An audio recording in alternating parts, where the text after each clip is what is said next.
Berada saat ini di rumah kita masing-masing, ya, kita akan berikan fokus kita untuk menyembah Tuhan di hari Minggu ini, ya. Kita sudah siap menerima lawatan Tuhan pagi hari ini. Kita siapkan hati kita, kita buka untuk hati kita untuk memuji Tuhan. Kita naikkan penyembahan kita yang terbaik bagi Tuhan. Terima kasih Tuhan. Haleluya. Bapa, Engkau mengenalku lebih dari apapun.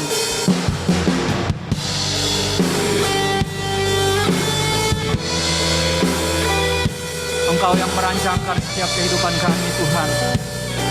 Dan Engkau tahu persis setiap kami Tuhan pagi hari ini. Apapun yang kami bawa Tuhan, percaya Engkau akan tetap ada bersama dengan kami. Dan kami ingin tetap melangkah bersama dengan Tuhan sampai selamanya dan seterusnya. Bapa, Engkau mengenalku lebih dari siapapun. Engkau tahu ceritaku dan isi hatiku. Tak peduli masa lalu, Engkau tetap memilihku. Ubahkanku, sempurnakan, jadi karya yang indah. Kini aku percaya tiada yang mustahil bagimu. Kuasamu, kuatkanku, dasarku berharap.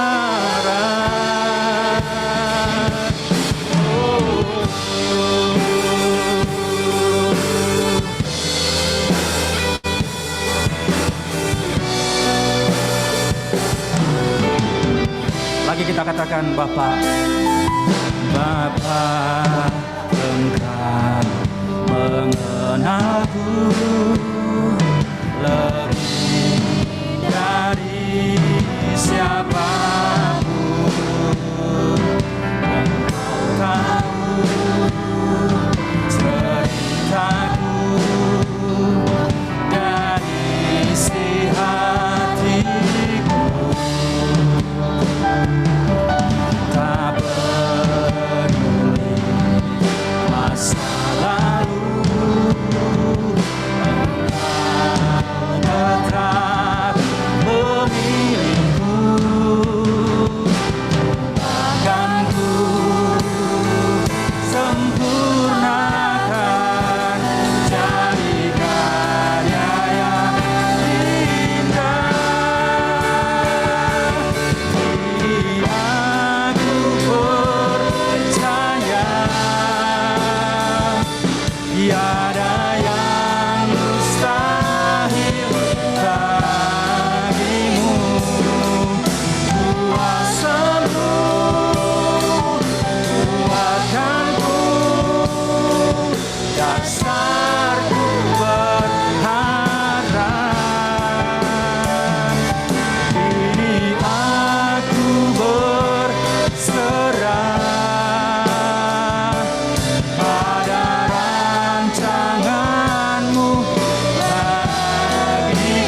panggilan Tuhan. Ku ikuti panggilan-Mu, bukan setia sampai akhir hidup. Kami mau mengikuti setiap panggilan-Mu. Ku ikuti panggilan-Mu, bukan setia sampai akhir hidup.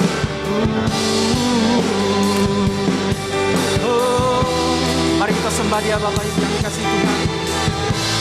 Sembah Dia dari tempat kediaman kita masing-masing.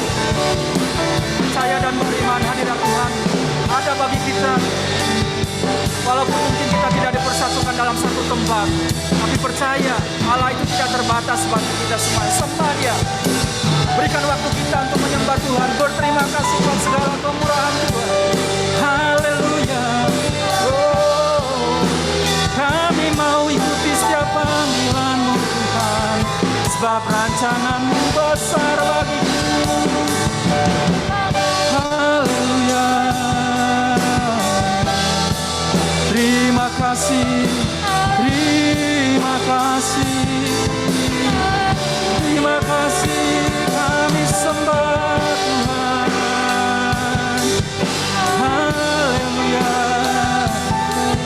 Haleluya. Haleluya. Kau luar biasa Tuhan dalam hidup. Kau sangat luar biasa. Kau dahsyat Tuhan. Yesus, Yesus, Yesus. Haleluya, haleluya, haleluya. Syukur bagi-Mu Tuhan.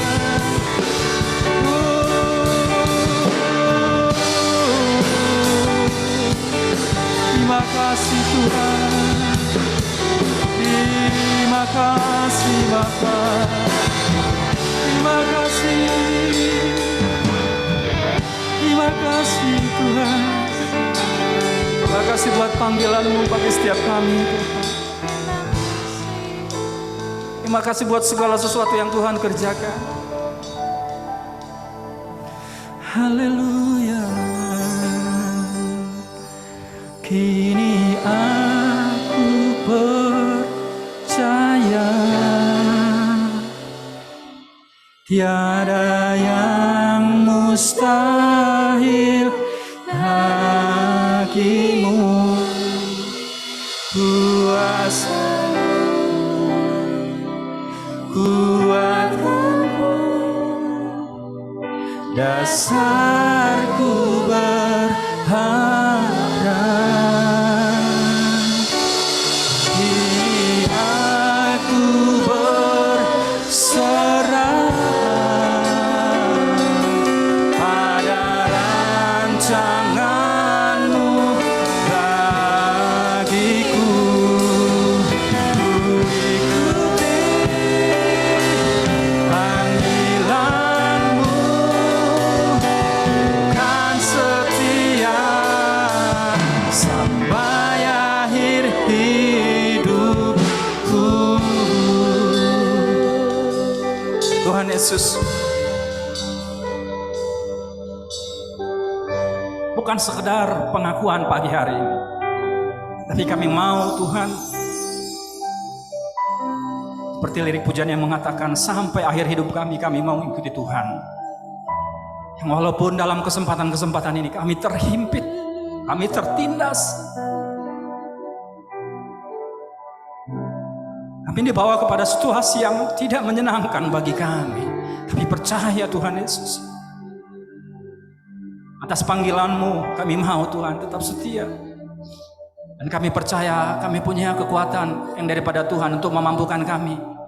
Kami boleh berada dan berjalan melangkah terus Tuhan, mengikuti panggilan-Mu Tuhan, sampai batas finish. Terima kasih kesempatan ini Tuhan. Sekecil dan sebesar apapun pergumulan kami akan tanggalkan itu karena kami percaya mempunyai Tuhan yang besar, menjadi penyemangat kami, menjadi penguat kami Tuhan, menjadi penghibur kami. Dan itu sebabnya kesempatan ini kami mau beribadah, mempersembahkan sesuatu yang terbaik bagi Tuhan melalui puji-pujian kami Tuhan Yesus. Pakai kami semuanya, para pemuji, para pemain musik, hamba Tuhan yang sebentar menyampaikan firman Tuhan. Urapi Tuhan semua juga jemaat Tuhan yang berada di kediaman kami masing-masing, di tempat kami masing-masing. Engkau mengurapi, memberkati kami Tuhan. Ada mungkin saat ini yang sakit Tuhan, tolong mereka sembuhkan di dalam nama Yesus. Ada mungkin mengalami kedukaan, kesempatan pagi hari ini, Tuhan hiburkan mereka Tuhan Yesus. Percaya Tuhan, Engkau menjadi solusi dalam setiap permasalahan hidup kami. Dan kami akan mulai kebaktian kami ini Tuhan. Kami akan tanggalkan setiap beban kami. Kami akan mengarah pada tujuan kami, yaitu panggilan Tuhan Yesus. Dan kami buka ibadah kami di dalam nama Tuhan Yesus Kristus. Setiap kita yang percaya katakan amin. Sudah siap memuji Tuhan kita ya? Kita akan bersorak-sorak pagi hari ini. Lupakan yang telah lalu. Kita akan bertepuk tangan dalam hadirat Tuhan.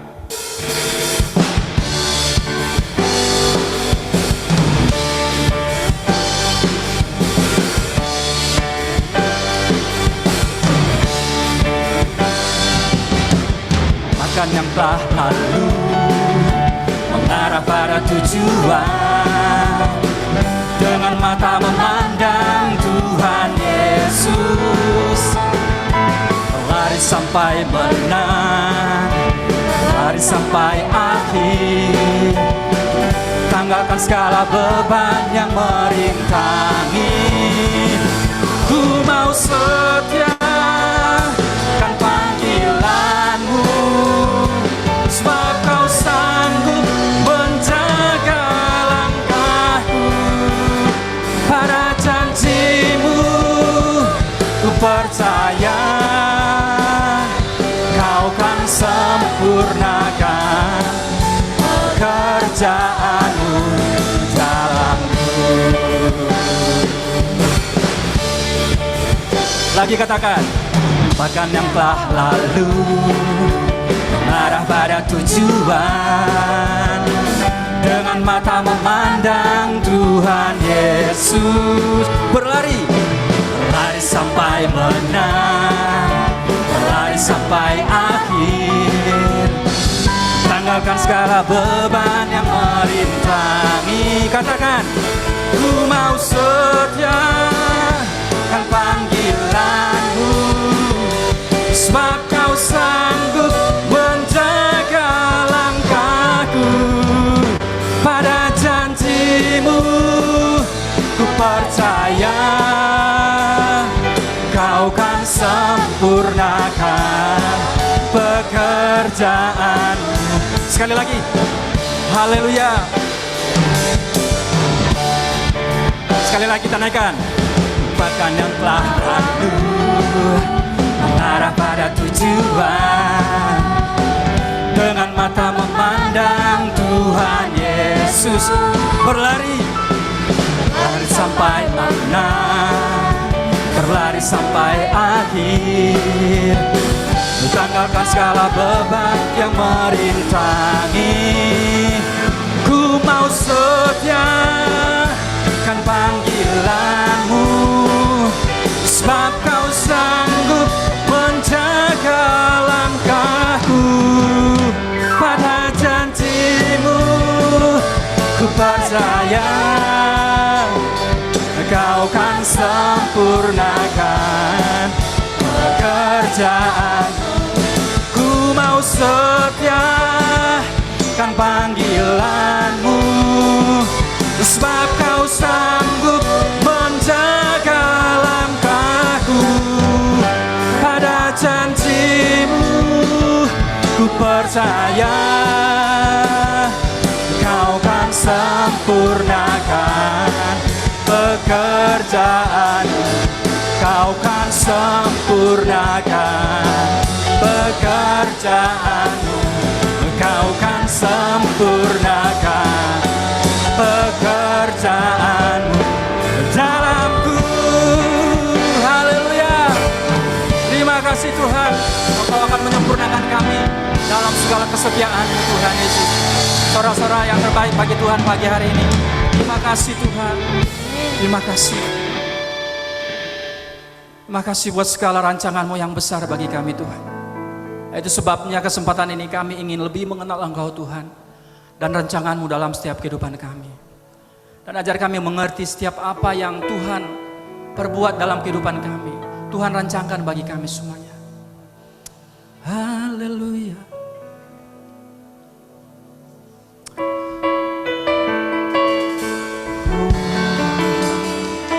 Sebentar kita siapkan hati kita untuk menerima firman Tuhan.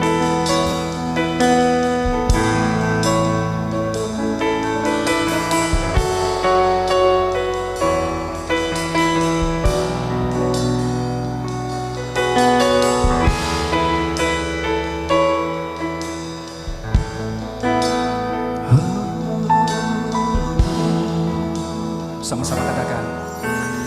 Tak ada yang ku banggakan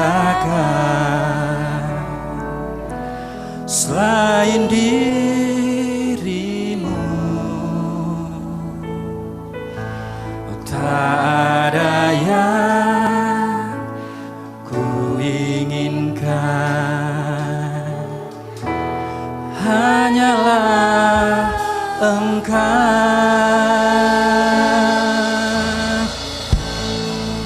Lagi katakan. Tak ada yang ku banggakan selain dirimu. Tak ada yang ku inginkan, hanyalah Engkau. Ajarku mengenalmu, bawaku lebih mengenalmu, pribadimu yang ku rindu. Ajarku mengenalmu,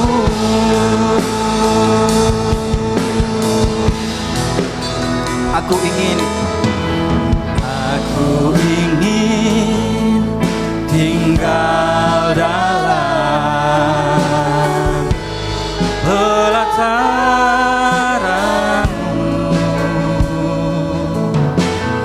Aku ingin lebih dalam di hadiratmu. Sama-sama katakan. Ajarku mengenalmu, bawaku lebih mengenalmu, pribadimu yang ku rindu. Ajarku mengenalmu, ajarku mengenalmu, oh, bawaku lebih mengenalmu, pribadimu yang ku rindu. Oh Tuhan, ajarku mengenalmu, ajarku mengenalmu. Ajari setiap kami Tuhan, bawaku lebih mengenalmu, pribadimu yang ku rindu. Ajarku mengenalmu. Sekali lagi lebih sungguh katakan, ajarku mengenalmu, ajarku mengenalmu,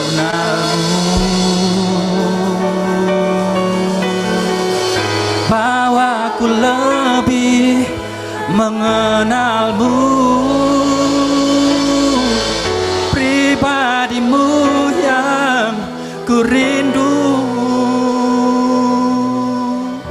Ajarku mengenalmu,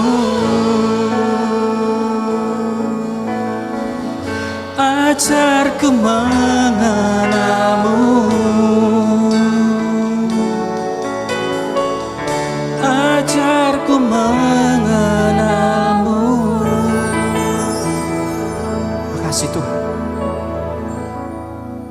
lagi permohonan kami Tuhan, ajar kami untuk lebih mengenal Tuhan.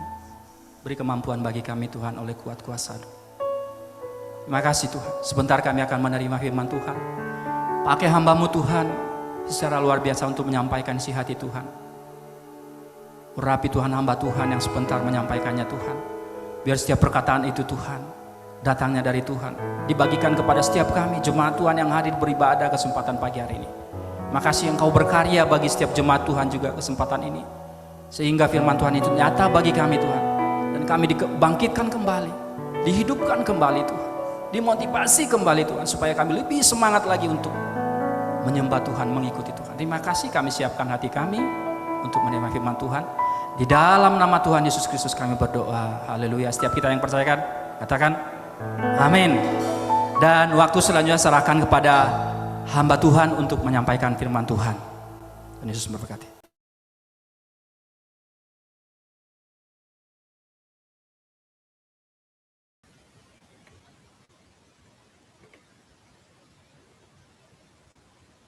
Puji nama Tuhan, Shalom, Bapak-bapak, Ibu-ibu, saudara-saudara sekalian yang terkasih dalam kasih Kristus, yaitu jemaat Tuhan yang dikasih Tuhan, GPPS Agape.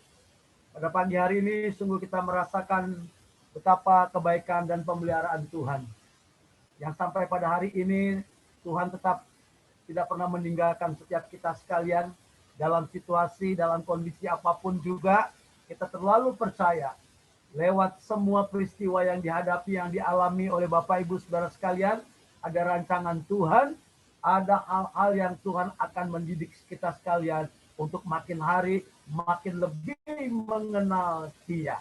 Wow, pujian tadi mengingatkan bagi kita, ajarku mengenal Tuhan. Mengenal Tuhan tidak sambil lalu. Mengenal Tuhan tidak hanya di permukaan, tapi mengenal secara pribadi, lepas pribadi kita masing-masing. Puji Tuhan. Terima kasih pada pagi hari ini Tuhan telah mempercayakan kita sekalian untuk boleh bersama-sama bersekutu dalam ibadah. Terlebih saya terima kasih kepada Tuhan Yesus yang sudah memberikan kesehatan, pemeliharaan bagi setiap kita sekalian, khususnya bagi saya pribadi. Tuhan percayakan pada pagi hari ini untuk mengambil bagian dalam pelayanan. Demikian juga kepada Bapak Gembala dan tim penggembalaan di GPPS Agape.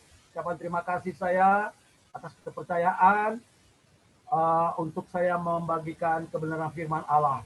Bapak Ibu sekalian, keterbatasanlah yang membatasi kita. Namun kalau Tuhan bekerja, kalau Tuhan memakai setiap Bapak Ibu sekalian dan kita semuanya, dan saya terlalu percaya anugerah Tuhan dahsyat bagi setiap orang yang percaya dan mengasihi Dia. Puji Tuhan. Ya, saya mohon izin untuk share screen sebentar.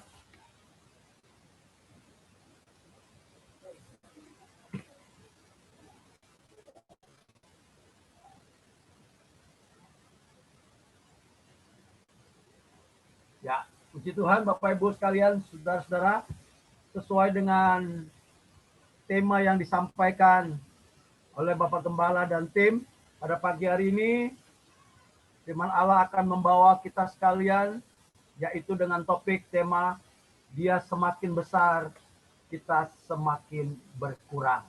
Nah, inilah yang akan menjadi perenungan kita sepanjang ibadah pada pagi hari ini. Sungguh ini adalah sebuah pemahaman yang sangat tepat sekali di tengah-tengah kehidupan kita, di tengah-tengah masa-masa ini, dan ini harus kita jadikan sebuah kesempatan, sebuah kairos bagi gereja Tuhan untuk menilik, untuk melihat sampai sejauh mana, ya, sampai sejauh mana keberadaan kita di dalam konteks rencana dan kehendak Allah. Karena kalau kita berjalan tanpa ada rambu-rambu, ada peringatan, atau ada sesuatu hal yang menyadarkan kita untuk berjalan sesuai dengan rancangannya, maka perjalanan itu akan mudah sekali terbias dan tujuannya tidak akan tercapai.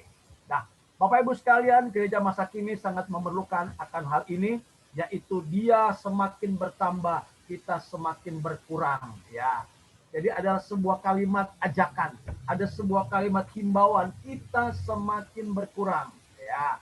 Nah, dia semakin besar, ya, dan kita semakin berkurang. Puji Tuhan. Saya ingin membaca ayat firman Tuhan dari Injil Yohanes yang merupakan sebuah dasar yang paling kokoh untuk konteks ini, yang mengatakan demikian, ia harus semakin besar, tetapi aku harus makin kecil. Ya. Ia harus semakin besar dan tetapi aku harus semakin kecil. Inilah adalah sebuah kesaksian daripada Yohanes Pembaptis ketika mereka atau Yohanes dengan para murid-muridnya, mereka menyaksikan atau dipertanyakan akan kehadiran Yohanes. Di tengah-tengah kehadiran Kristus juga Yohanes menyatakan akan hal ini, bahwa Yesus harus semakin besar, tetapi ya, aku, kata Yohanes, semakin kecil. Demikian juga bagi kita sekalian, gereja Tuhan kita semakin berkurang.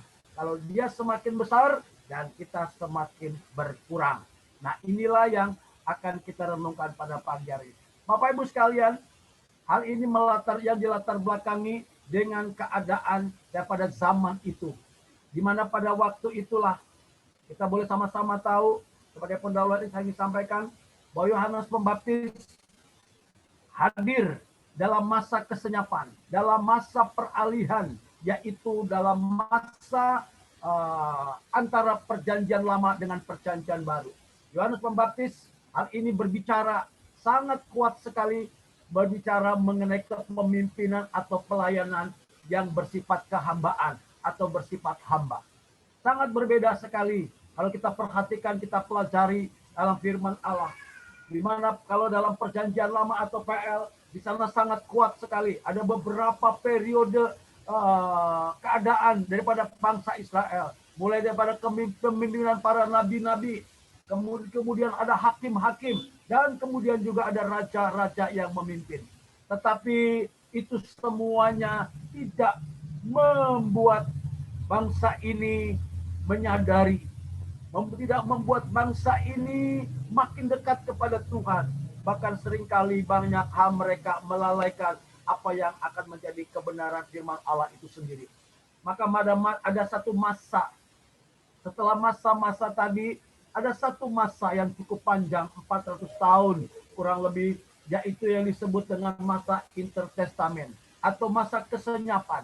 Dan inilah, waktu itulah untuk mengakhiri masa kesenyapan dari mulai kitab Maleakhi sampai beralih kepada PB, perjanjian baru, yaitu kitab Matius yang ditulis, walaupun Markus adalah Injil yang paling lebih dahulu, tetapi di sini diawali dengan kehadiran tokoh yang Allah sendiri perintahkan hadir untuk mendahului kedatangan Mesias, yaitu Yohanes Pembaptis. Pada masa 400 tahun inilah terjadi masa-masa yang sangat-sangat berat sekali. Ya, bangsa ini mulai dalam penjajahan atau mereka mulai ditindas oleh bangsa Persia yang begitu kuat, dan mereka semuanya mengalami penderitaan yang hebat di tengah-tengah penindasan bangsa Persia. Kemudian setelah itu beralih kepada bangsa Yunani, kemudian terakhir beralih kepada bangsa Romawi. Dan seolah-olah mereka tidak berhenti mengalami masa-masa kesulitan, ya, masa-masa kesukaran, masa-masa kegelapan, masa-masa kesunyian ini. Sunyi bukan berarti hanya suasana, tapi sunyi berbicara mengenai ketidakhadiran, ketidakaktifan firman Allah di tengah-tengah bangsa ini. Saudara kekasih dalam Tuhan, sangat-sangat keadaan pada waktu itu sangat-sangat memprihatinkan sekali. Terjadi pergolakan di dalam negeri. Masing-masing golongan, masing kelompok ingin menonjolkan, ingin satu sama lain saling menguasai. Antara kelompok Farisi, kelompok daripada Saduki pun demikian. Mereka selalu hidup di dalam persaingan dan saling memangsa satu dengan yang lain. Nah, maka daripada itulah di tengah-tengah kesunyian, di tengah-tengah kehampaan, di tengah-tengah kegelapan pada bangsa itu pada waktu itu, mereka punya satu pengharapan, hanya satu-satunya pengharapan, yaitu mereka kembali kepada firman Allah. Yang dikatakan akan janji Allah, mereka teringat akan janji Allah, yaitu akan kedatangan Mesias. Nah, Mesias inilah yang hanya menjadi satu-satunya pengharapan daripada bangsa Israel ini pada waktu itu. Mereka menanti-nanti dengan begitu antusias dan begitu kerinduan yang mendalam. Ya, tetapi saya ingat bagaimana kitab Amsal juga menulis pada masa-masa kesunyian, apabila tidak ada wahyu, maka liarlah rakyat. Nah, apabila tidak ada wahyu, apabila tidak firman hadir secara aktif di dalam kehidupan suatu bangsa, maka akan terjadi liar. Ya, liar di sini bukan hanya berbicara tentang keadaan tidak terkendali secara emosional, secara kondisi, tetapi ada banyak intervensi kekuatan-kekuatan yang lain yang merongrong dan menyesakkan kehidupan daripada bangsa tersebut. Demikian juga saya percaya bagi gereja Tuhan, saudara dan saya, ketika kita tidak memiliki firman, ketika firman tidak aktif dalam kehidupan kita, percaya akan terjadi masa-masa kesunyian, masa-masa kegelapan di dalam diri kita masing-masing. Kegersangan, keresahan akan terjadi. Ya, namun demikian jangan sampai hal itu melanda kehidupan gereja Tuhan akhir zaman ini. Kita butuh firman, kita butuh pewahyuan. Lewat pewahyuan inilah akan ada sebuah kebenaran yang akan membawa dan menuntun kita sekalian. Nah, maka daripada itulah harapan satu-satunya untuk menyelamatkan mereka dan menyelamatkan kondisi daripada dunia pada akhir zaman ini juga hanya satu-satunya, Mesias. Saudara-saudara kekasih dalam Tuhan, kalau saya relevansikan keadaan masa kesunyian atau intertestament ini dengan pada saat masa kini, sekalipun saya tidak berani menyamakan hal itu secara langsung, tetapi ada banyak hal yang mengindikasikan bahwa masa kini pun sudah masuk dalam masa-masa persiapan penderitaan, sebagaimana firman Allah mengatakan, ya, mengingatkan juga di dalam Injil Lukas. Di sana juga Tuhan Yesus mengingatkan bahwa masa-masa kesukaran akan datang, akan didahului, ya, akan didahului dengan berbagai-bagai pergumulan keadaan. Bangsa bangkit melawan bangsa, ya, kerajaan melawan kerajaan, akan ada banyak kesukaran, fenomena alam, penyakit sampar, ya, yang mematikan dan sebagainya. Kalau kita baca dalam Injil Lukas pasal 21 di sana, itu semuanya dikatakan Yesus baru permulaan. Nah, maka daripada itulah Bapak Ibu sekalian, kita sangat penting dan memahami akan sekalian membaca daripada tanda-tanda zaman ini, sehingga pada zaman yang tepat inilah saudara dan saya kita hadir, ya, untuk apa? Untuk terjadi pada masa itu, untuk terjadi kesempatan, menjadi kesempatan bagimu, kata Yesus. Saya teringat akan satu ayat, Injil Lukas pasal 21 ayat 13. Di sana mengatakan, ya, hal itu akan menjadi kesempatan bagimu untuk bersaksi. Gereja memiliki sebuah peran pada akhir zaman ini, menjadi kesempatan untuk bersaksi. Ya, ingat, banyak kali kan pelayanan daripada kepemimpinan atau pelayanan nabi, pelayanan hakim-hakim raja berubah menjadi sebuah pelayanan kehambaan yang diawali dan dibuka oleh Yohanes Pembaptis. Ya, Tuhan, Bapak Ibu sekalian, inilah yang mengawali daripada kehadiran Mesias pada waktu itulah. Maka daripada itu firman Allah juga mengatakan, sama seperti anak manusia datang bukan untuk dilayani, melainkan untuk melayani dan memberikan nyawanya menjadi tebusan bagi banyak orang. Sangat berbeda sekali, sangat bertolak belakang pelayanan dalam masa PB dengan masa perjanjian baru. Melayani, bukan menjadi tuan, tetapi melayani. Wow, luar biasa. Ini diawali atau diberikan pemanasan oleh yang bernama Yohanes Pembaptis. Maka daripada itulah, marilah kita boleh melihat kondisi pada sekali lagi, kondisi pada akhir zaman, dunia sangat membutuhkan Mesias. Mesias yang melayani, pasti bukan sekedar menyelamatkan, tapi penyelamatan Mesias lewat pelayanannya, yang melayani jiwa-jiwa, ya, melayani orang-orang berdosa. Aku datang bukan mencari orang benar. Aku datang bukan mencari orang-orang yang menganggap diri benar, tapi datang untuk mencari orang-orang yang berdosa. Itulah Tuhan Yesus yang kita muliakan pada pagi hari ini. Maka daripada itulah, mari Bapak Ibu sekalian, kita boleh mengambil peran pada akhir zaman ini. Apa peran dan panggilan gereja? Yang merupakan panggilan bagi setiap kita sekalian. Tanpa terkecuali. Firman Allah mengatakan, Injil Yohanes pasal 9 ayat 4 mengatakan, kita harus mengerjakan pekerjaan Dia yang mengutus aku selama masih siang. Akan datang malam, di mana tidak ada seorang pun yang dapat bekerja. Saudara-saudara kekasih dalam Tuhan Yesus, mengerjakan pekerjaan Dia. Kita harus, tidak ada pilihan. Mengerjakan pekerjaan Tuhan bukan pilihan, tetapi sebuah keharusan.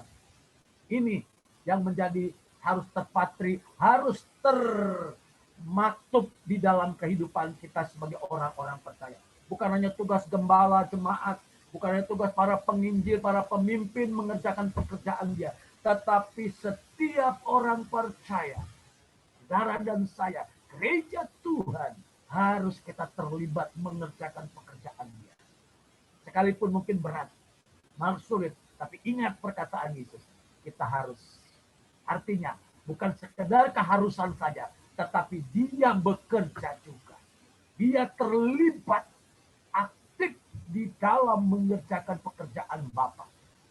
Bapak Ibu sekalian, sungguh sebuah kekuatan yang hebat dan yang luar biasa. Pernyataan Tuhan Yesus. Ya, kita harus mengerjakan pekerjaan Dia. Mari kita mau belajar. Ayo, apapun yang Tuhan tanamkan, benih apa yang Tuhan taruh dalam setiap pribadi kita masing-masing, kita boleh mengembangkan potensi yang kita miliki. Karena kesempatan ini terbatas. Selagi masih ada kesempatan, ketika malam datang kita tidak lagi bisa bekerja. Hanya siang ini. Mungkin siang lebih banyak juga kita ada hadir di rumah, apalagi dalam masa-masa stay at home ini, ya. Nah, tapi bukan hanya kita berdiam diri, tidak berbuat sesuatu. Ada banyak manfaat, ada banyak sarana yang Tuhan ingin kita kembangkan untuk melayani pekerjaan Tuhan, melawat jiwa-jiwa, bahkan lebih jauh lagi untuk memuatkan jemaat Tuhan satu dengan yang lain, bahkan untuk bersaksi. Ya Tuhan. Nah, Bapak Ibu sekalian, ada beberapa hal yang ingin saya sajikan pada pagi hari ini sebagai wujud daripada mewujudkan apa yang namanya tadi, dia harus semakin bertambah atau makin besar dan kita semakin berkurang. Namun sebelumnya, sebagaimana ciri khas daripada Yohanes Pembaptis, dia melayani dengan hati hamba. Pelayanan hamba. Sebelumnya saya ingin mengajak kita boleh melihat dulu daripada standar, daripada kualitas, daripada hamba. Nah, secara umum mungkin kita sangat tahu persis, ya. Ya, artinya kita bisa pernah membaca atau pernah kita mempelajari apa sih hamba itu. Secara umum saya mau katakan hamba adalah seorang pribadi atau manusia yang memiliki tingkat derajat kehidupan yang cukup dan paling rendah. Seorang hamba bicara dengan budak, ya. Seorang budak dia tidak lagi mempunyai hak apapun atas dirinya. Bahkan upah pun dia tidak berlayak untuk itu. Apabila dia budak atau hamba tadi jadi tawan, maka dia tidak pernah ada pembelaan. Atau tidak punya hak yang namanya sekarang hak asasi manusia. Dia bisa diperjualbelikan. Sekalipun mungkin tuannya bengis, tuannya sangat keras, bisa membunuh dia, tetapi tidak menjadikan itu sebuah skandal atau sebuah peristiwa yang dapat dibawa ke ranah hukum. Itulah daripada pribadi seorang hamba yang sudah kehilangan haknya, ya, yang sudah dibeli oleh Tuhan dan sudah dibawa penguasaan Tuhan, tidak punya pilihan. Hamba hanya melakukan apa yang Tuhan perintahkan. Hamba tidak punya hak sedikit pun di dalam hal ini. Nah, itulah secara umum saya mau katakan hamba. Hamba.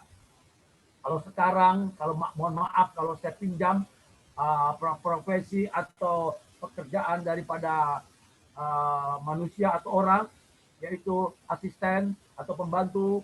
Nah, mereka masih memiliki hak-hak, ada hak asasi secara kemanusiaan. Sekarang lebih dihargai. Tapi hamba yang sesungguhnya, sekali lagi, tidak punya hak apapun, bahkan nyawanya sendiri, dia tidak berhak untuk mempertahankan.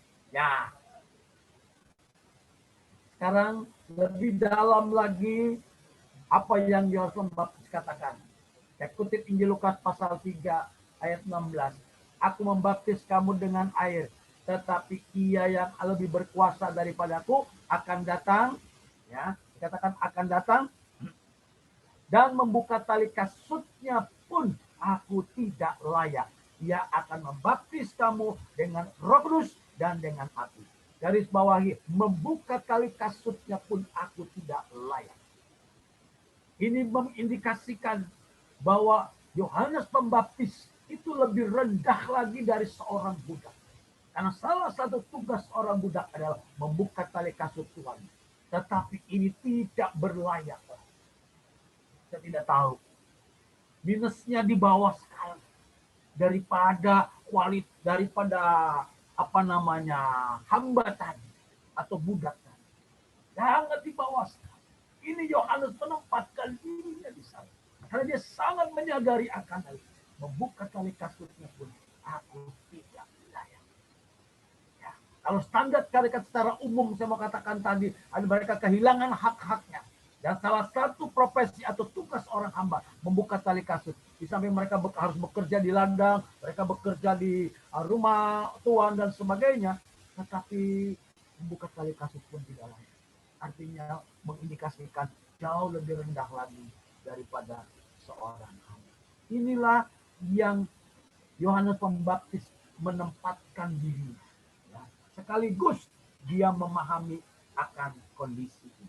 Ya, maka bagian berikutnya saya ingin mengajak meneropong. Mari kita melihat sikap dan pemahaman diri daripada kehambaan tersebut. Kalau tadi Yohanes Pembaptis sudah menyatakan membuka tali kasut pun aku tidak layak.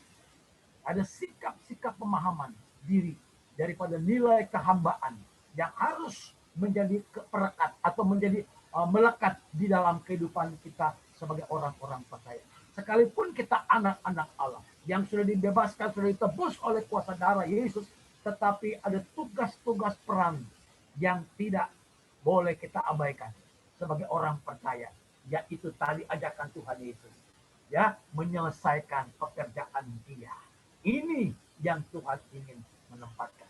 Yang pertama, bagaimana saya mau katakan tadi, saya ulang lagi, menempatkan diri lebih rendah daripada seorang hamba secara universal. Inilah daripada kondisi Yohanes Pembaptis. Sekalipun Yohanes Pembaptis, Tuhan Yesus pernah mengatakan bahwa tidak ada manusia yang lahir dari perempuan itu lebih besar daripada Yohanes Pembaptis. Hebat. Secara lahiriah, Yohanes Pembaptis lebih besar daripada orang yang lahir daripada perempuan. Tetapi Yohanes Pembaptis itu paling kecil. Bahkan yang terkecil dalam kerajaan sorga pun, ya, masih lebih besar. Yohanes jauh lebih kecil. Lihat, luar biasa, sangat jelas sekali status dan kondisi daripada Yohanes Pembaptis ini. Hamba, benar-benar hamba. Dia yang mendahului kedatangan Mesias. Ya, dia yang mengawali kedatangan Mesias.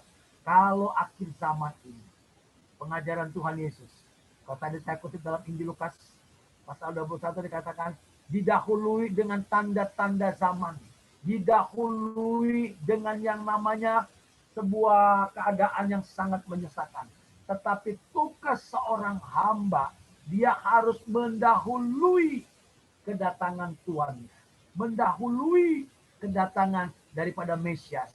Siapakah itu dia? Gereja Tuhan, saudara dan saya. Yang kedua, ya, bagaimana kita memahaminya? Mari kita tempatkan Kristus itu sebagai Tuhan di atas segalanya. Kalau tadi sudah meletakkan diri kita lebih daripada hamba, yaitu lebih rendah daripada hamba, sekarang pemahaman yang benar tentang kehambaan dalam persepsi kita kah? Dalam hati kita kah? Ya, menempatkan Kristus sebagai Tuhan di atas segalanya. Kutipan daripada Yohanes Pembaptis pasal 3 ayat 31 mengatakan, siapa yang datang dari atas adalah semuanya. Siapa yang berasal dari bumi termasuk pada bumi dan berkata-kata dalam bahasa bumi. Siapa yang datang dari sorga adalah di atas semuanya. Sangat jelas sekali. Yang datang dari sorga, dia adalah Kristus Yesus. Harus di atas segala-galanya. Luar biasa. Tuhan harus menjadi Tuhan. Dia harus menjadi penguasa satu-satunya di dalam setiap pribadi kita masing-masing.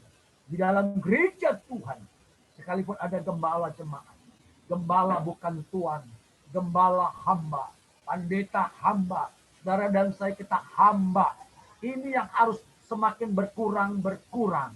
Dia yang semakin bertambah dan bertambah besar. Ya, berkurang tadi. Dari hamba harus diturunkan lagi derajatnya. Sesuai dengan Yohanes Pembaptis. Dan menempatkan Kristus sebagai kepala. Kristus sebagai Tuhan dalam diri saudara sekalian. Ya. Bukan kita tidak bebas menentukan masa depan kita. Bukan kita tidak bebas menentukan langkah kita. Tetapi langkah kita, kehidupan kita harus benar-benar terkonsolidasi dengan sorga. Terkoneksi dengan sorga. Maka setiap langkah, ucapan, dan tindakan kita adalah akan berkenan hanya kepada Dia. Kepala dan Tuhan kita masing-masing. Mari Bapak Ibu sekalian, ayo kita tempatkan diri kita. Memang sulit ini. Menempatkan ini sulit. Mengambil diri seorang hamba ini sangat sulit sekali. Pasti lewat proses. Apalagi dalam proses pembentukan seorang hamba Tuhan. Wow, saya sangat menyadari ini akan hal ini. Betapa sulit beratnya dalam proses. Secara jujur saya mau katakan, saya mau saksikan sedikit. Saya lahir sekalipun dari keluarga hamba Tuhan, tetapi persepsi konsep saya adalah saya ingin mencapai prestasi, ingin sukses dalam bidang pendidikan, ingin sukses dalam kehidupan ini, dan Tuhan izinkan itu. Tetapi ketika pada masanya Tuhan memanggil, ya, sekalipun mungkin pada waktu itu saya tidak mau untuk jadi pendeta, mau jadi hamba Tuhan, menolak keras. Tapi Tuhan panggil, apa boleh buat? Tidak ada pilihan lagi. Sudah tidak bisa lagi lari daripada Tuhan. Sehingga Tuhan panggil untuk menjadi hamba Tuhan. Bukan ini. Jadi hamba Tuhan awal tidak enak. Kelihatannya mungkin orang berkata, oh jadi gembala, jadi pendeta enak. Bapak Ibu sekalian, ada proses direndahkan serendah-rendah. Bukan hanya lewat penanggalan atribut-atribut daripada identitas. Ketika saya masih bekerja sebagai seorang profesional dalam perusahaan besar, saya mau katakan saya mendapat banyak fasilitas, mendapat penghormatan, ya, mendapat kesempatan untuk berkarir terus, fasilitas pada kehidupan. Tapi ketika jadi hamba Tuhan, semuanya ditanggalkan, atribut itu ditanggalkan, kebanggaan ditanggalkan. Wow, sakit. Tetapi di balik itu Tuhan membalut kehidupan ini, ya. Terus kita akan mengalami proses. Jadi Bapak Ibu, kalau engkau masih bekerja, masih berusaha, seorang bisnis ataupun terpanggil menjadi hamba, bukan artinya kita harus full time juga 100%, tidak. Tetapi hati hamba inilah, nilai kehidupan kehambaan ini harus terintegrasi dalam kehidupan. Sehingga akan muncul sebuah sosok pribadi yang berbeda. Pengusaha yang berhati hamba, pedagang yang berhati hamba, kepala keluarga yang berhati hamba, ibu rumah tangga yang berhati hamba, pelajar mahasiswa yang berhati hamba. Itu akan mempengaruhi kehidupan daripada lingkungan kita masing-masing. Seperti Yohanes Pembaptis, dia sangat berpengaruh kehadirannya di tengah-tengah oase kegersangan. Yohanes Pembaptis berpengaruh, menarik banyak orang datang ke Sungai Yordan. Ya, bukan hanya para penduduk atau masyarakat, tetapi para ahli-ahli Taurat datang juga ke Sungai Yordan, ingin mendengar, ingin menyaksikan daripada sebuah perbedaan. Kenapa? Karena sangat bererat, sangat berbeda sekali konsep kehadiran Nabi yang satu ini. Itulah yang ditunjukkan, diwujudkan oleh Yohanes Pembaptis. Sehingga tidak heran, sekalipun Yohanes Pembaptis memiliki murid-murid yang banyak, lihat, murid-murid yang banyak, tetapi dia tidak layak memiliki itu. Dia serahkan kepada Yesus yang datang kemudian. Lihat, salah satu muridnya kita boleh tahu, Andreas, saudara daripada Petrus, itu adalah murid Yohanes Pembaptis. Disuruh pergi untuk mengikuti daripada Yesus yang sudah dibaptis. Saudara-saudara kasih dalam Tuhan. Karena apa? Yang berkuasa itu yang datang dari atas. Yesus, dialah juru selamat. Puji Tuhan. Yang ketiga, yang berikutnya, bagaimana kita menempatkan Kristus? Ya, menempatkan Kristus sebagai sesuatu yang berharga, yang bernilai indah dalam hidup. Saya ingin mengambil contoh Rasul Paulus. Saya agak bergeser sedikit. Rasul Paulus 2 Korintus pasal 4 ayat 7 mengatakan, tetapi harta ini kami punya dalam bejana tanah liat, supaya nyata bahwa kekuatan yang berlimpah-limpah itu berasal dari Allah, bukan dari diri kami. Harta itu Yesus, firman yang telah menjadi daging, yang diam di antara kita. Karena dan saya, engkau adalah tanah liat, sebuah vas atau sebuah jambangan yang indah sekalipun, ya, tetap dia berasal daripada tanah yang tidak bernilai tinggi, dibentuk dari tanah. Tapi ketika bejana tadi atau ketika jambangan tadi itu diisi, dimuati dengan sesuatu yang jauh bernilai, permata yang sangat mahal dan indah, maka setiap mata pasti akan memandang. Setiap mata akan terpesona. Setiap orang akan melihat. Dan akan menjadi sebuah kepermaian, sebuah kesukaan bagi Tuhan. Dan akan mendapatkan juga kemuliaan. Oleh karena apa? Ada harta yang indah. Namun sekali lagi, ketika Rasul Paulus menyadari, ya, bahwa dia adalah bejana tanah liat, maka tidak ada nilai ketinggian di sini. Tidak ada nilai kesombongan di sini. Semata-mata hanya oleh karena permata atau yang indah tersebut. Harta yang indah tersebut. Nah, mari kita belajar. Ayo, setinggi apapun, sehebat apapun predikat dan profesi kita masing-masing. Ya, mungkin status kita tinggi hari-hari ini di tengah-tengah masyarakat. Kita punya nama, tapi ingat, tetap engkau dan saya adalah lebih rendah daripada hamba di hadapan Kristus. Makin hari engkau akan harus makin berkurang. Saya harus makin hari makin berkurang. Makin tua saya harus makin berkurang. Bukan hanya makin tua makin berkurang tenaga, makin berkurang hal-hal yang lain. Harus diimbangi, harus diikuti, diiringi dengan sikap daripada hati ini harus makin. Biasanya orang makin tua memang makin apa namanya, makin berkurang tenaganya, makin berkurang semangatnya, makin berkurang segala sesuatunya, ya. Tetapi egoisnya makin tinggi biasanya. Secara ilmu kejiwaan, egoisnya makin tinggi. Kenapa? Karena dia makin sunyi, makin sendiri, ya, makin sendiri, susah beradaptasi lagi, susah lagi untuk menyesuaikan diri, karena lebih banyak terfokus kepada internalnya. Tetapi Tuhan akan mengubahkan setiap kita sekalian. Makin tua, makin bertambah usia kita, makin kita makin rendah, makin berkurang, makin berkurang. Hanya Yesus yang makin bertambah-tambah dalam kehidupan kita masing-masing. Iya. Nah, sekarang yang ketiga, bagian yang terakhir, bagaimana kita akan menjadikan sikap kita sekarang. Sikap kita. Kalau tadi ada standar yang sudah diberikan oleh Yohanes Pembaptis, yang begitu mulia sekali. Sekarang bagaimana kita bisa mengambil bagian supaya proses yang namanya dia semakin besar dan kita semakin berkurang, ini harus terjadi progresifnya di dalam hidup kita hari lepas hari. Tidak boleh berhenti proses ini.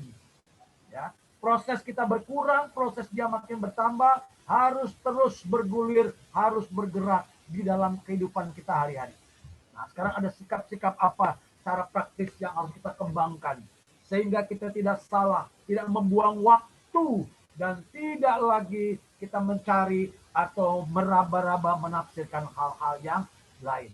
Yang pertama, yang tidak kalah pentingnya, dimulai dengan mari kita mulai memiliki pemahaman yang benar tentang siapakah Yesus Kristus.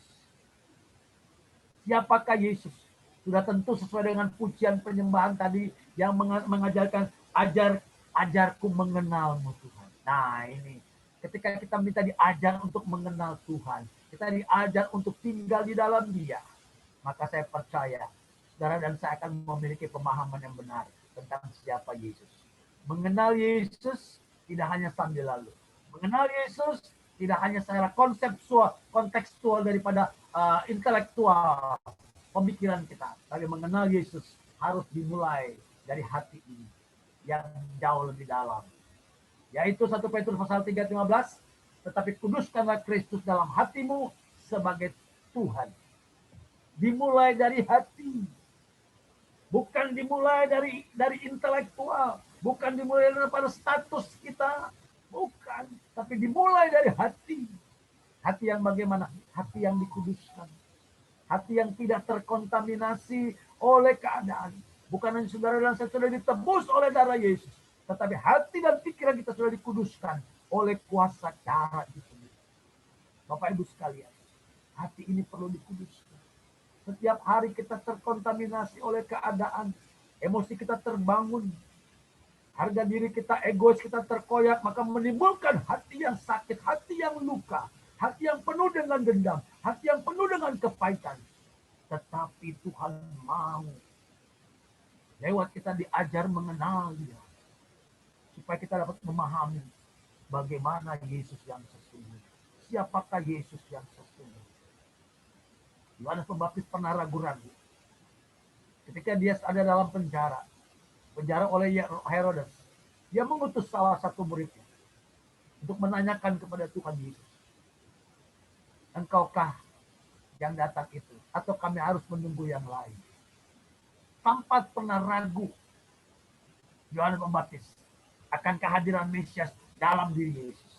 Tetapi Yesus memberikan jawaban yang sangat-sangat tepat sekali, sangat tepat sekali, sehingga itu disampaikan kepada murid Yohanes, sehingga Yohanes mengambil sikap, dia tidak ragu-ragu. Ketika hati kita ragu, jangan bertanya kepada yang lain, jangan kita mencari solusi-solusi yang di luar. Tapi saya percaya, kalau saudara dikuduskan hati kita dalam Kristus, maka kita akan bertanya terus kepada Dia, langsung tanya kepada Yesus, maka Dia akan menjawab apa yang menjadi keraguan. Maka ketika Yohanes mati, kemudian dipenggal kepalanya oleh Herodes, dia sudah menyelesaikan itu dengan baik, dengan luar biasa. Ya, tidak ada keraguan lagi. Mari, jangan kita salah. Masa kini, kalau masih ada yang belum paham secara benar tentang siapakah Yesus, boleh kita bertanya kepada hamba Tuhan, kepada Bapak Gembala rohani kita. Ya, harus bertanya lebih dahulu. Seorang jemaat harus bertanya kepada gembalanya dulu. Ya, jangan bertanya kepada yang lain. Gembalanya tanya dulu, benar Pak begini pemahaman tentang Yesus. Setelah itu hidup di dalam kedekatan dengan Dia. Setelah lu percaya, hatiku jadi kudus. Ketika hati kita kudus, maka firman Allah akan jauh lebih bekerja lebih dalam lagi dalam hidup orang-orang. Dimulai dengan kuduskanlah. Ayo, kuduskanlah Kristus dalam hati. Ya, hati kita dikudus, maka Kristus yang akan bekerja. Kristus yang akan berkuasa. Dia yang berotoritas dalam hidup saya, hidup Bapak Ibu sekalian. Sehingga kondisi ini akan terselamatkan dan engkau akan menjadi kesaksian yang luar biasa. Yang kedua, sanggup melepaskan pengampunan sebagaimana kita telah diampuni. Nah, Kalau tadi ketika Kristus sudah kudus, Kristus sudah berotoritas, berkarya dalam hidup, maka satu kesempatan untuk kita mewujudkan kehadiran Kristus, ada kesanggupan di dalam pribadi kita yang namanya melepaskan pengampunan.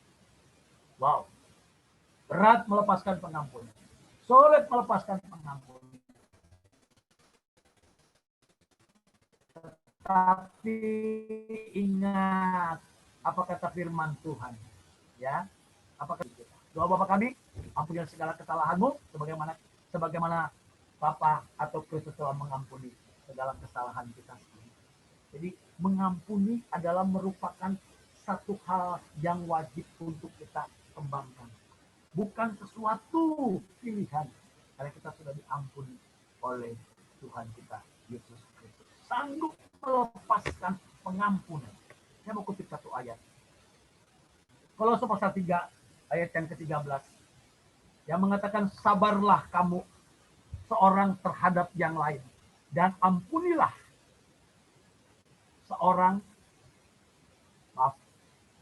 sabarlah kamu seorang terhadap yang lain dan ampunilah seorang akan yang lain apabila yang seorang menaruh dendam terhadap yang lain, sama seperti Tuhan telah mengampuni kamu, kamu perbuatlah juga demikian. Kita mengampuni, melepaskan pengampunan kalau kita sudah mengalami pengampunan. Kadang-kadang persoalannya udah kita tidak bisa mengampuni. Ya, secara mau kita bisa mengampuni, tapi hati kita masih sakit, masih luka, masih tersimpan terus. Tandanya belum mengalami yang dikatakan mengalami pengampunan dari Tuhan. Mudah kita mendeteksi. Ketika kita sulit mengampuni, tandanya kita belum mengalami pengampunan daripada Kristus.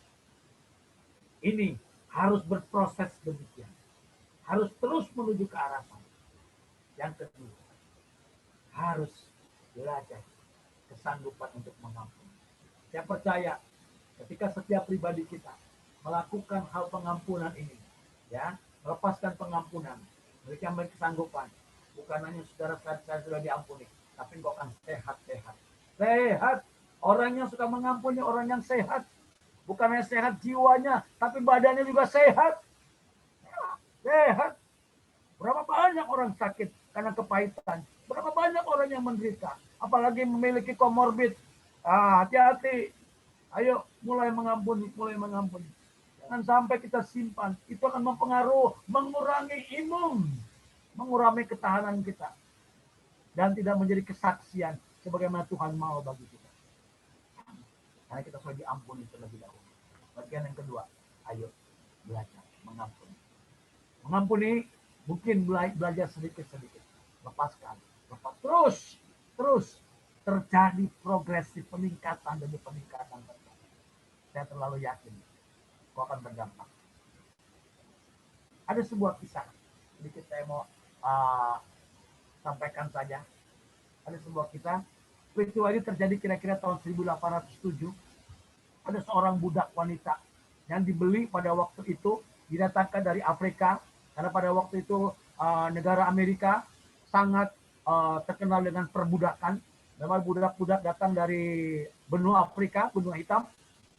Ada seorang budak wanita, perempuan, itu sangat galak sekali. Dia diikat, diikat begitu kuat, tetapi dia sangat galak sekali. Bahkan orang-orang takut untuk mengambil dia, untuk membeli dia sebagai budak. Dia suka mencakar, suka menggigit, dan suka merontak terus. Wanita sangat liar, sangat ganas sekali. Tidak ada yang mau tuan, ada yang mau beli di pasar budak itu. Tapi tiba-tiba ada seorang kulit putih datang untuk mencari budak atau membeli budak di pasar budak.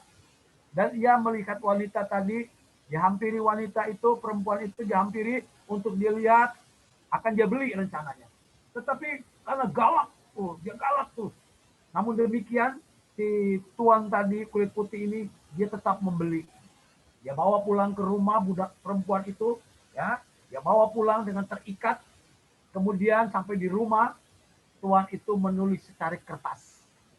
Tuhan menulis secara kertas, kemudian dia berikan kepada perempuan atau budak tadi. Dia berkata, tulisan kertas itu, sekarang kamu sudah aku beli, sekarang kamu saya bebaskan, saya lepaskan, kamu jadi orang merdeka.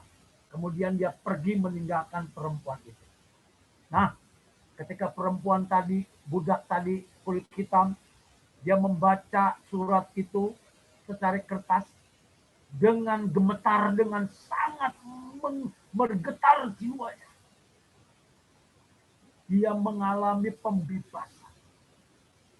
Namun dengan segera dia pergi, dia lari. Bukan lari meninggalkan tempat itu, tapi dia lari menyusul Tuhan tadi.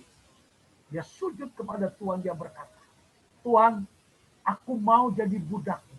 Loh, bukankah kamu tadi saya sudah bebaskan? Bukankah mau kamu dilepaskan?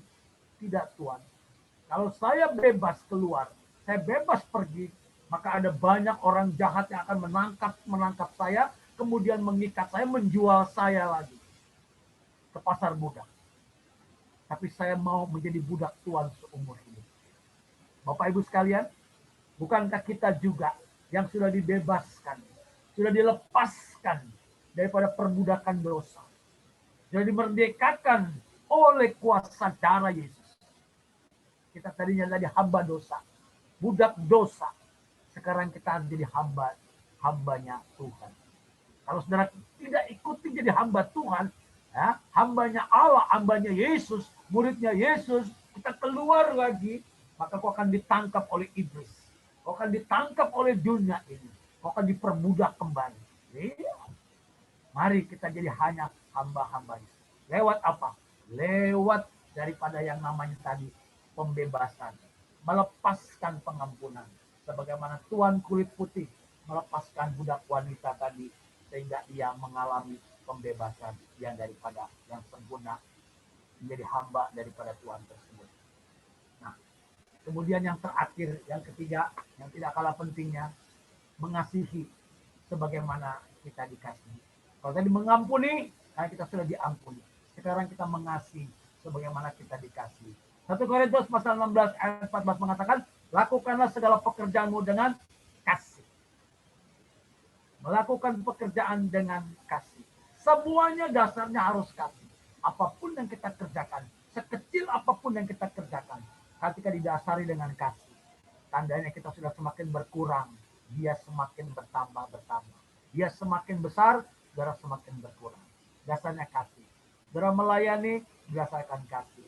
Kita bekerja berdasarkan kasih. Kita melakukan sesuatu apapun hanya dasarkan kasih. Bukan dasarnya untuk keuntungan kita. Bukan dasarnya untuk benefit. Atau dasarnya untuk kesenangan kita. Tidak. Belajar menempatkan di dalam koridor atau di dalam konteks dasar kasih tersebut. Dan saya terlalu percaya itu akan berdampak dalam hidup. Kita akan merasa, loh, saya sanggup melepaskan pengampunan. Saya sanggup mengasihi. Di tengah-tengah goncangan-goncangan kehidupan, angin-angin pengajaran, guru-guru palsu, tetap kita masih murni pengajaran kita. Kenapa? Karena saudara dan saya tetap dalam penggembalaan. Tempat yang paling aman bagi orang percaya, tempat yang aman bagi orang Kristen, harus tetap dalam penggembalaan. Tanpa kau digembalakan, maka kita akan menjadi liar, kita akan menjadi tersesat sebagaimana domba yang tidak bergembala. Nah, perlu sekali ketiga aspek ini harus menjadi unsur bagi kita. Jadi harus kita sikapi. Yang pertama, mari kita memahami Kristus dengan benar. Yang kedua, kita boleh belajar sanggup untuk mengampuni sebagaimana kita diampuni. Dan yang terakhir, maka kita boleh mengasihi sebagaimana kita dikasih. Percaya kita akan makin berkurang dan dia akan makin besar serta bertambah-tambah. Sebagai kesimpulannya, yaitu saya hanya menghimbau sebuah ajakan bagaimana saudara dan saya kita meneladani daripada kesetiaan dan ketaatan Yohanes Pembaptis ya kepada Allah dan keberaniannya untuk menyatakan kebenaran dalam setiap situasi yang Allah izinkan. Mari kita boleh teladani kesetiaannya, ketaatannya, dan keberaniannya. Dia berani menyatakan kebenaran. Ya, bahkan dikatakan orang-orang itu yang mendengarkan perkataan Yohanes Pembaptis katakan ular-ular beludak. Sangat tersinggung sekali orang Farisi. tapi itulah kebenaran. Dalam situasi apapun yang Allah izinkan, jangan pernah luntur iman kita. Dan saya terlalu percaya, jemaat Tuhan, kau dikuasai, kau diberkati, dan kau lebih daripada apa yang kau kerjakan hari ini. Sehingga nama Tuhan dipermuliakan, dan gereja Tuhan mengambil peran kedatangan Tuhan. Mesias yang kedua kali, tidak akan lama lagi. Gereja harus mendahului, saudara harus mendahului kedatangan Mesias dengan bekerja menyelesaikan pekerjaan. Tuhan Yesus memberkati kita. Haleluya. Mari kita berdoa. Bapa Allah dalam surga, terima kasih Tuhan Yesus buat kesempatan waktu yang Tuhan izinkan pada setiap kami boleh ibadah sekalipun melewat media online atau Zoom ini Tuhan. Hamba percaya Tuhan tidak mengurangi daripada kuasa Allah yang bekerja di tengah-tengah jemaat Tuhan. Berkati jemaat-Mu Tuhan, jemaat GBPS Agape Bandung Tuhan. Kau kuasai Tuhan, hati dan pikirannya hanya terkonsentrasi fokusannya kepada Yesus. Sekalipun di tengah-tengah kesukaran, Tuhan sanggup memakai untuk menjadi kesaksian demi kesaksian yang dahsyat dan luar biasa. Lewat ketaatan, kesetiaan, dan keberanian kami untuk menyatakan kebenaran. Inilah iman kami Tuhan, yang harus kami kerjakan lewat akhir zaman. Berkati jemaat Tuhan, berkati semua anak-anak Tuhan. Pelayan-pelayan Tuhan sudah mengambil bagian. Kiranya gereja Tuhan harus tetap berdiri sampai Tuhan Yesus datang kembali. Siapapun yang mengerjakan dan memimpinnya. Tapi ada otoritasnya daripada Allah. Itulah yang menjadi kesanggupan gereja berdiri. Terima kasih Bapa. Dalam nama Yesus. Hamba menyerahkan semuanya ini. Terpujilah nama Tuhan. Haleluya. Amin. Terima kasih. Saya serahkan kembali kepada pimpinan selanjutnya.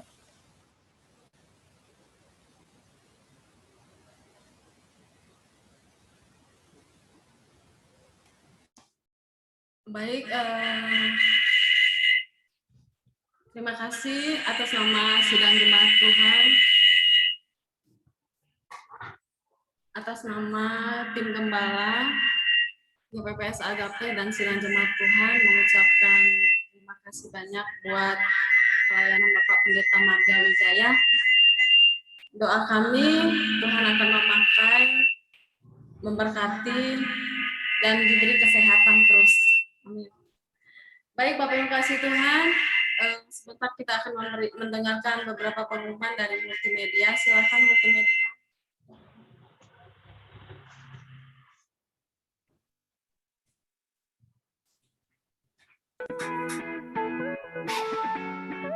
Shalom, Jemaat Tuhan GBPS Agape. Berikut ini adalah informasi seputar Gereja GBPS Agape. Bagi saudara yang memerlukan dukungan doa atau membutuhkan pelayanan konseling, saudara dapat mengirimkan beban doa dengan menghubungi nomor telepon 0878 7386 5106. Seberat apapun pergumulan saudara, datanglah kepada Tuhan yang bersedia dan mendengar permohonan kita. Oleh karena itu, jangan lewatkan ibadah doa pagi setiap hari Senin sampai Sabtu pukul 5 sampai 6 pagi via Zoom. Berikut adalah dokumentasi kegiatan sel group di GPPS Agape.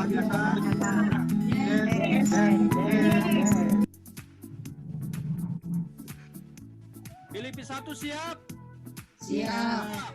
Bapak, Pak, Ibu, Bapak, ayo orang komsel rame-rame. Bagi saudara yang belum bergabung dalam Agape Cell Group dan saudara ingin bergabung, maka saudara dapat menghubungi Bapak Andreas di nomor telepon 0811 2252 190. Ibadah raya hanya dilakukan online pada pukul 8 pagi sampai setengah 10 pagi. Bagi saudara yang memiliki putra-putri dari TK sampai SD dapat bergabung di Agape Kids pada hari Minggu pukul 9.30 pagi. Dan untuk ibadah youth dan teens dilakukan secara online pada pukul 11 siang sampai 12 siang. Selama bulan Agustus, tema firman Tuhan akan membahas tentang freedom. Kita semua akan belajar agar dapat bebas dari ikatan dosa, bebas dari ikatan pengaruh masa lalu, bebas dari kekhawatiran, sampai setiap kita akan menjadi pemenang sesungguhnya. Dan untuk ibadah minggu depan di awal Agustus, pesan firman Tuhan akan disampaikan oleh Pendeta Daniel Wiliardi dengan tema Bebas dari Kekurangan. Kami mengajak untuk Anda para pria dapat bersama-sama hadir di ibadah online Agape Men's Community yang diselenggarakan pada hari Kamis tanggal 29 Juli pukul setengah 8 malam. Dan untuk minggu ini, tema yang akan dibahas adalah Kuat Karena Tuhan. Pesan firman Tuhan akan dilayani oleh Pendeta Paul Zaitun. Kaum wanitanya Allah, mari diperlengkapi kembali pada bulan Agustus ini melalui ibadah AWC. Kali ini, tema yang akan dibahas adalah Hamba yang Setia. Mari bergabung di hari Jumat, tanggal 13 Agustus jam 4 sore. Ibadah dilakukan via Zoom bersama pembicara PDP Farida. Halo kaum wanitanya Allah, apa kabarnya nih? AWC mau mengadakan lomba memasak.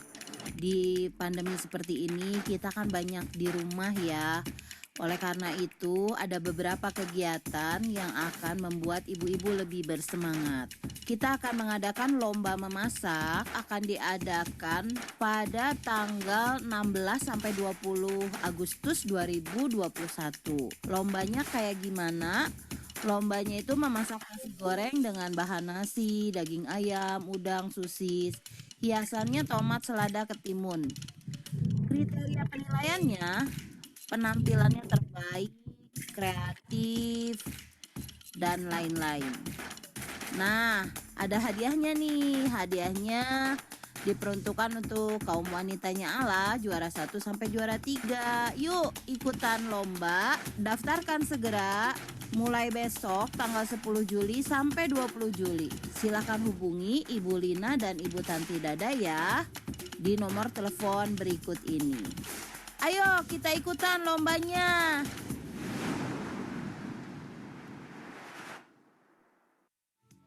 Untuk persembahan dan perpuluhan, saudara dapat memberikan melalui 3 cara, yaitu yang pertama, transfer bank untuk nomor rekening persembahan Bank BCA di 157 033 1961 dan untuk berpuluhan dengan nomor rekening Bank BCA 157 999 3136.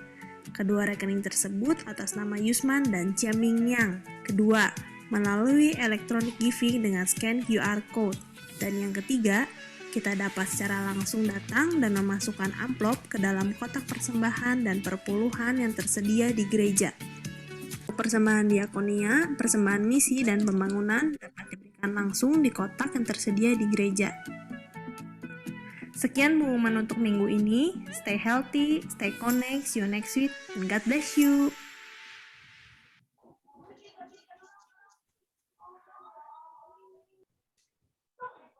Baik, Bapak Ibu kasih Tuhan,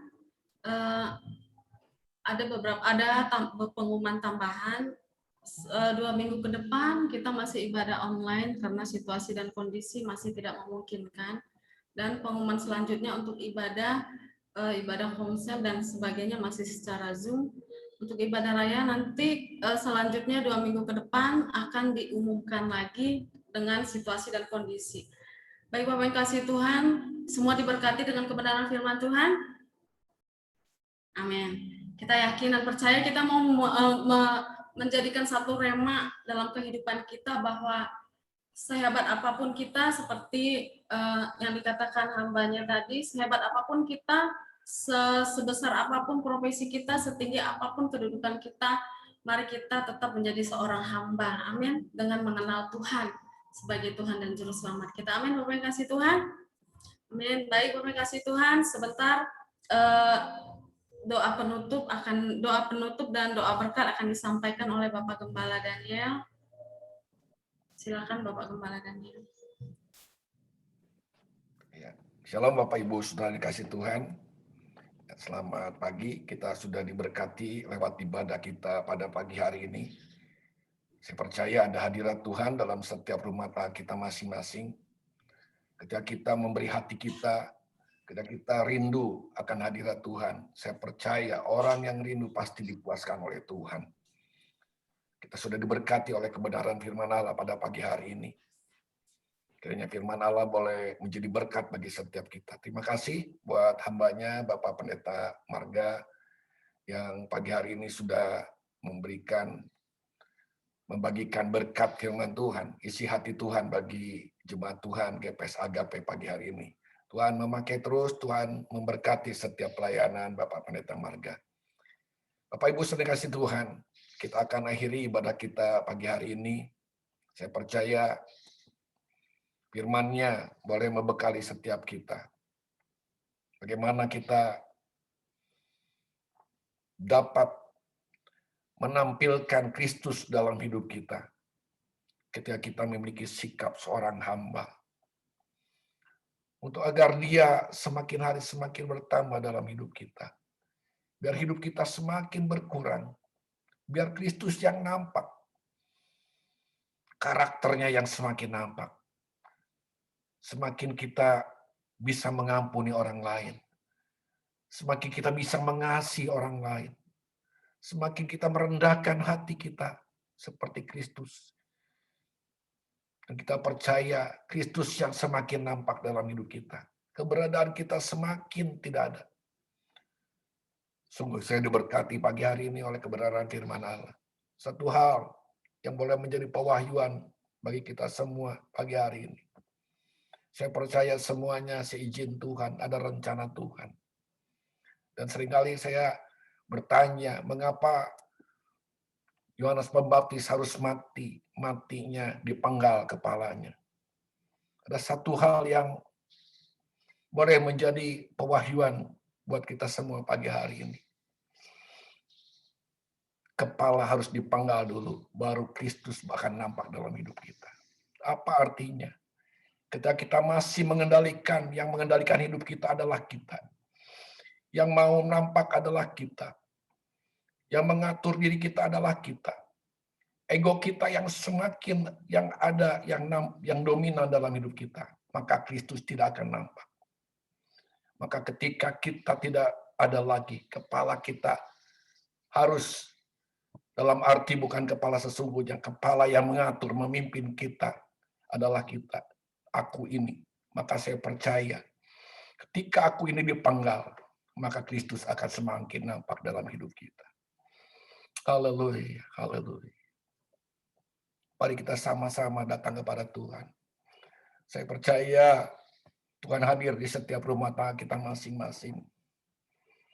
Apapun yang menjadi pergumulan, menjadi persoalan, menjadi masalah yang kita hadapi hari-hari ini, Tuhan lebih mengerti. Tuhan lebih peduli akan kehidupan saudara. Mari kita datang kepada Dia. Bapa, kami bersyukur pagi hari ini untuk kesempatan yang masih Tuhan berikan kepada kami.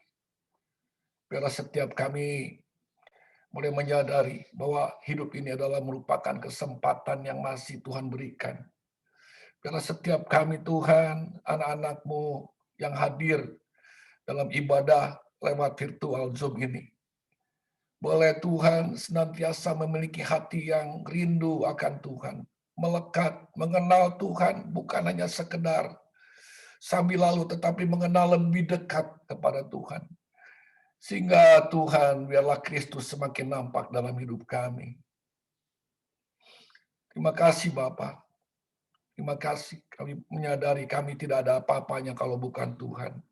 Kami menyadari Tuhan, kami terbatas.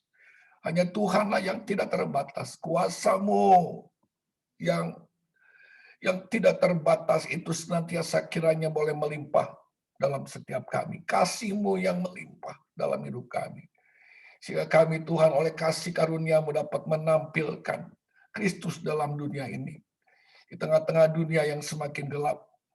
Tengah-tengah dunia yang tidak menentu. Di tengah-tengah dunia yang semakin hari semakin banyak hal-hal yang mencemaskan dan mengkhawatirkan. Tapi kami percaya di dalam Kristus. Ada pengharapan dalam Kristus. Selalu ada jalan keluar. Terima kasih Bapak. Berkati hamba-Mu Bapak Pendeta Marga yang sudah melayani pagi hari ini. Tuhan pakai terus pelayanan di mana hamba-Mu berada. Tuhan pakai jadi berkat bagi kemuliaan-Mu ya Bapak. Tuhan, hamba-hamba-Mu yang sudah melayani, WL, singer, pemain musik, Tuhan, host, Tuhan multimedia, Tuhan, setiap kami yang sudah melayani pagi hari ini, baik penata layanan, tim doa, semuanya Tuhan pakai Tuhan. kami lebih lagi menjadi alat di tangan Tuhan. Untuk kami boleh jadi berkat. Hidup kami menampilkan Kristus di tengah-tengah dunia bagi kemuliaan-Mu ya Bapa. Terima kasih jemaat-Mu yang hadir pagi hari ini. Apapun yang pergumulan kami, Tuhan tolong. Mari Tuhan yang sakit, Tuhan jamah dalam nama Yesus. Tuhan sembuhkan, bilur-Mu berkuasa. Menyembuhkan dengan sempurna. Yang kekurangan Tuhan cukupkan. Yang lemah Tuhan kuatkan. Yang susah Tuhan hiburkan. Tuhan yang dalam pergumulan persoalan, Tuhan jalan keluar bagi setiap persoalan kami. Karena Tuhanlah sumber pengharapan. Terima kasih Bapak. Setiap Tuhan persembahan yang kami berikan dengan syukur. Tuhan balas dengan berlipat kali ganda. Milik Tuhan yang dikembalikan. Kami percaya janji-Mu digenapi bagi setiap kami yang melakukannya dengan kasih kepadamu. Oh, tingkap-tingkap langit akan terbuka. Mencurahkan, melimpahkan berkat-Mu. Terima kasih Bapak. Terima kasih buat pagi hari ini. Segala puji, segala hormat, syukur, kemuliaan bagi nama Tuhan. Bapak Ibu saudara kasih Tuhan, mari angkat hatimu, angkat tanganmu di hadirat Tuhan. Terimalah berkat daripada Bapa di surga. Dengan limpah damai sejahtera. Dengan segala kebaikan yang Tuhan berikan dalam kehidupan saudara. Kasih karunia daripada Tuhan Yesus Kristus. Yang telah menyelamatkan setiap kita. Pimpinan, penghiburan daripada Roh Kudus. Kiranya boleh menyertai setiap kita. Mulai pagi hari ini. Sampai Maranatha.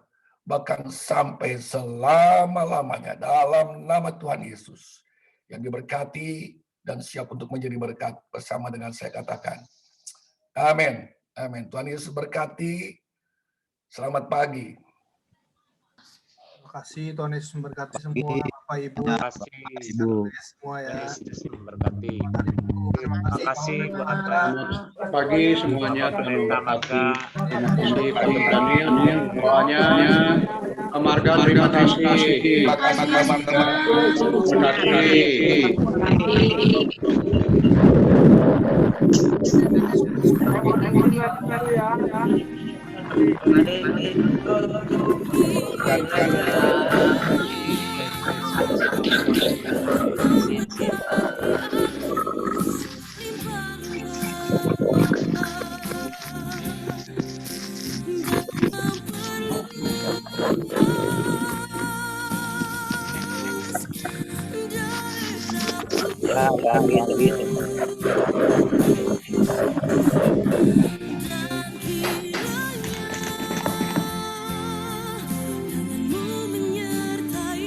Terima kasih Riki.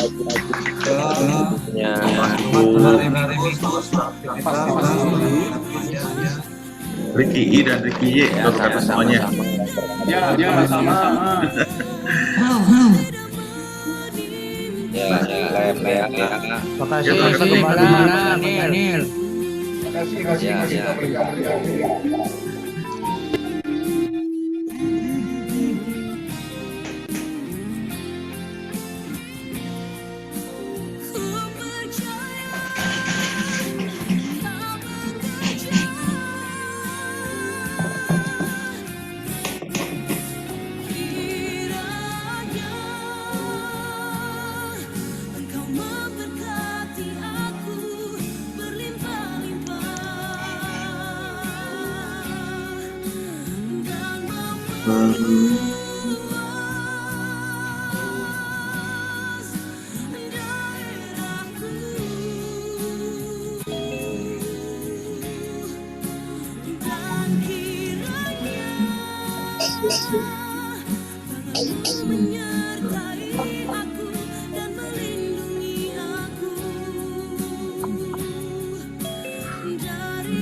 Engkau memberkati aku berlimpah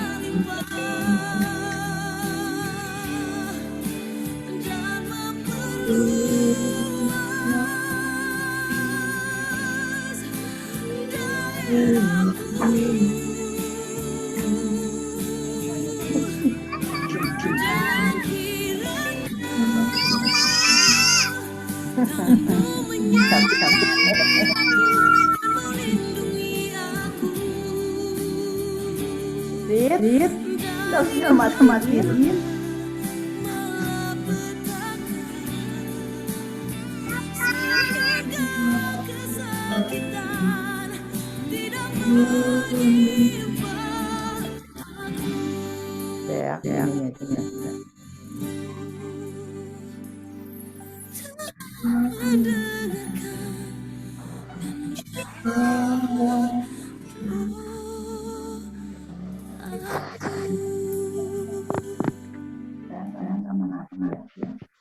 Pagi Bapak Ibu semuanya.